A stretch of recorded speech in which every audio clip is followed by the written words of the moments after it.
Cek, halo sobat anime, gas lagi dah. Legend of Emperor, langsung aja gas kan.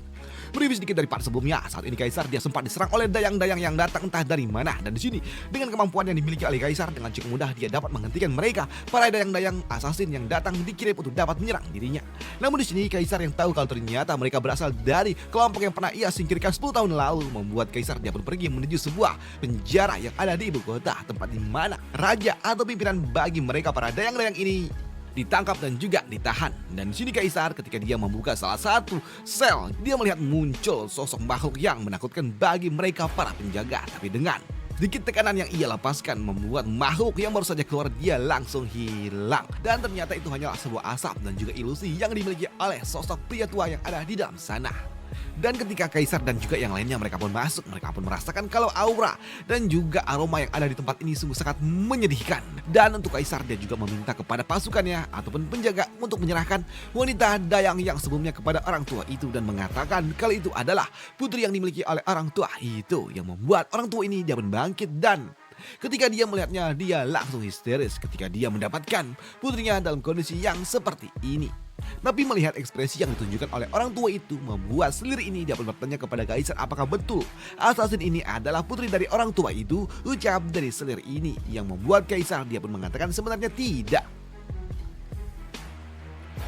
Tapi karena memang dia telah ditahan di tempat ini selama 10 tahun, tentunya mentalnya akan terguncang dan dia pun yakin kalau sepertinya orang tua ini pasti akan sedikit terganggu, ucap dari dirinya. Tapi untuk orang tua ini ternyata dia pun tahu apa yang coba dilakukan oleh Kaisar yang membuatnya pun tertawa dan dia mengolok-olok Kaisar. Dipikirnya Kaisar telah berhasil mengelabui dirinya dan mencoba untuk dapat mempermainkan dirinya. Tapi nyatanya tidak, ucap dari orang tua ini. Bahkan saat ini orang tua ini dia mengolok-olok Kaisar yang berani-beraninya mencoba untuk dapat menakut-nakuti dirinya. Yang membuat orang tua ini yang memberikan sebuah ejekan kepada Kaisar membuat para penjaga mereka pun kesal dan mereka pun melepaskan cambuk untuk dapat menghukum orang tua itu. Tapi nyatanya itu semua tidaklah berpengaruh ketika serangan ini pun datang. Dia langsung berhenti tepat di sekitaran dari orang tua ini karena orang tua ini dia dilindungi oleh energi spiritual yang sangat kuat yang melindungi tubuhnya. Bahkan saat ini orang tua itu dia memberikan sebuah serangan balik counter kepada seorang penjaga dengan menggunakan liurnya aja cukup untuk dapat membuat seorang penjaga dia langsung pindah alam.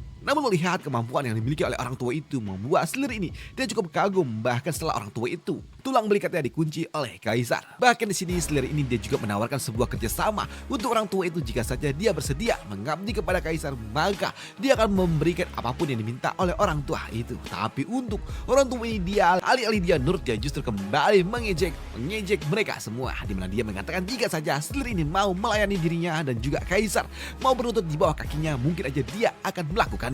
Ucap dari orang tua ini yang membuat Kaisar yang mendengarnya dia pun sangat kesal dengan sikap orang tua ini yang tidak mau tunduk dengan dirinya. Dan itu membuat Kaisar dia mencoba untuk dapat melepaskan sebuah serangan. Namun ketika serangan itu akan datang mengenai orang tua itu, tiba-tiba aja lah screen lagi-lagi berganti nggak tuh. Di sini screen tiba-tiba aja berubah ke tempat di mana klan Ibis Baby berada.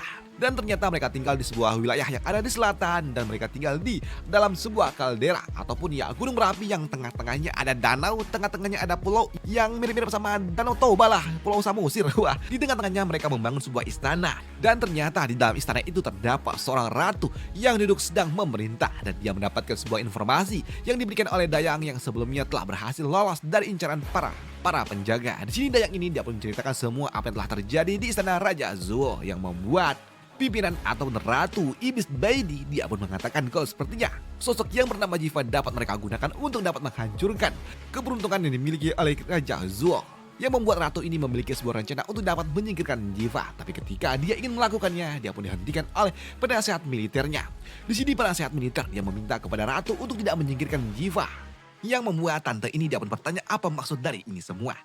Di sini penasihat militer mengatakan menghancurkan keberuntungan yang dimiliki oleh Kaisar Zuo memang cukup penting, tapi menyelamatkan kaisar mereka jauh lebih penting. Dan karena memang Kaisar Zuo sangat menginginkan Jiva di sini menangkap Jiva dan juga melakukan sebuah negosiasi dengan Kaisar Zuo untuk dapat ditukarkan dengan raja mereka. Dengan begitu maka mereka dapat menyelamatkan raja mereka. Tapi itu juga membuat ratu ini dia mengatakan menghancurkan kekaisaran Shang adalah hal yang sangat penting bagi mereka dan hal itu pun juga dibenarkan oleh penasihat militer. Di sini dia mengatakan mereka hanya perlu menangkap Jiva terlebih dahulu sebelum memberikannya kepada Kaisar Zou, dan juga mereka hanya perlu memasukkan ulat gu ke dalam tubuh dari Jiva. Dan setelah mereka berhasil melakukan negosiasi dan melakukan sebuah pertukaran, maka Jiva perlahan-lahan tubuhnya juga akan hancur dari dalam, dan itu akan membuat mereka untung banyak, ucap dari penasihat militernya. Yang membuat ratu ini yang mendengar rencananya, dia pun sungguh sangat senang, dan itu membuatnya pun meminta untuk segera memanggil dua jenderal miliknya.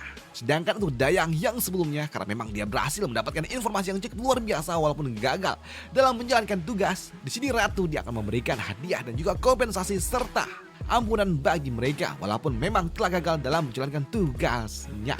Dan ketika Dayang ini akan pergi dari tempat ini, tiba-tiba aja muncul sebuah kekuatan yang datang mendekati tempat ini, dan itu adalah dua kekuatan besar yang datang secara bersama-sama.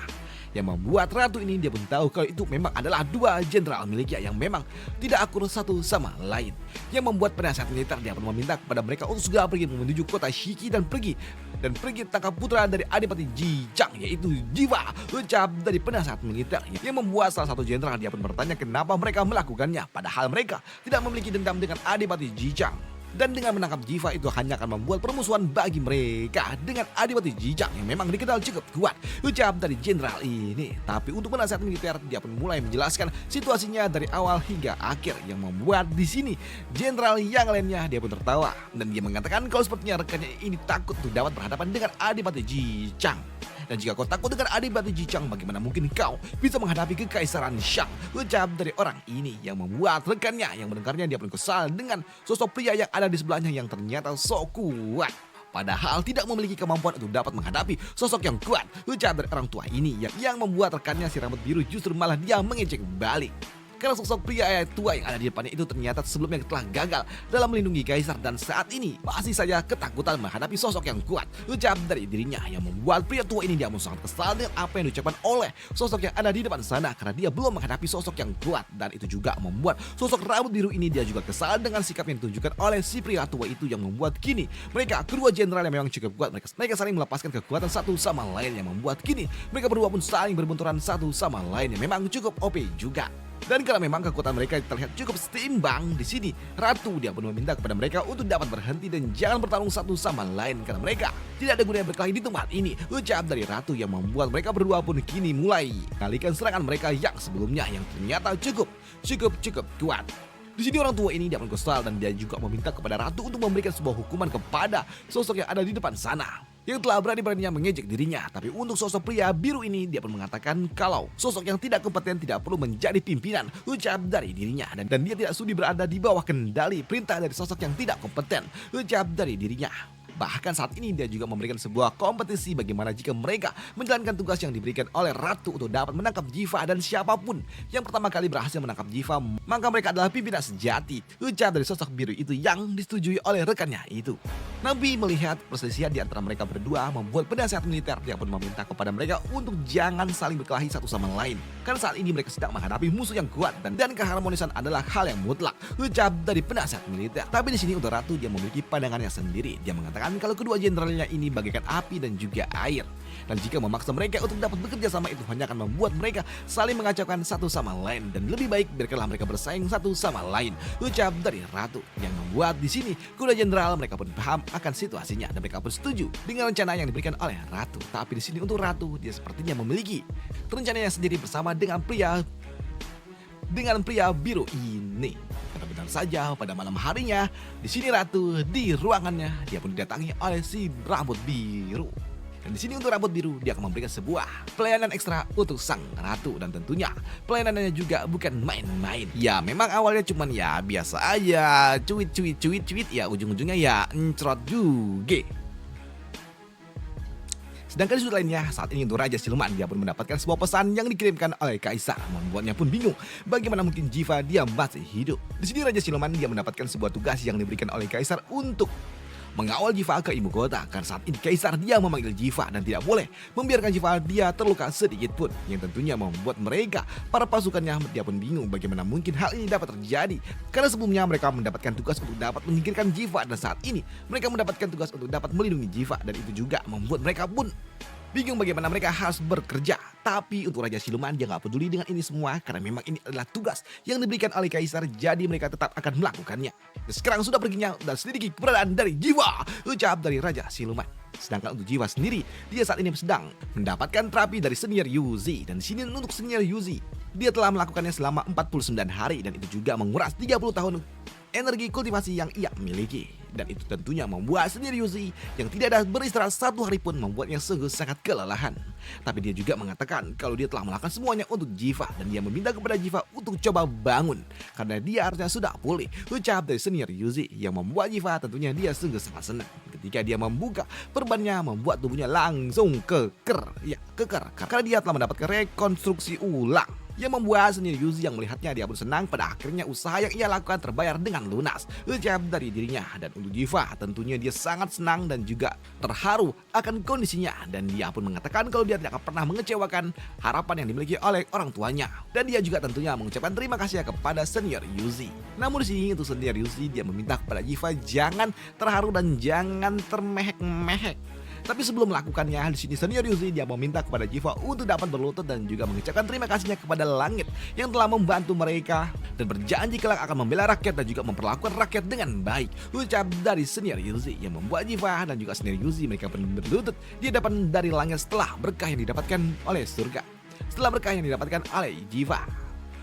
Dan di sini untuk senior Yuzi dia juga meminta kepada Jiva untuk segera mencoba kemampuan miliknya. Dan untuk Jiva dia pun mencoba untuk dapat mengalirkan energi spiritual miliknya dan itu membuat Jiva ketika dia mencoba untuk dapat melompat langsung bisa terbang melayang dan dia terlihat sangat-sangat senang dan menikmati ini semua. Dan itu juga membuat senior Yuzi dia pun panik karena dia tahu memang tubuh dari Jiva udah seperti anak usia 17 hingga 18 tahun tapi jiwanya masih kanak-kanak.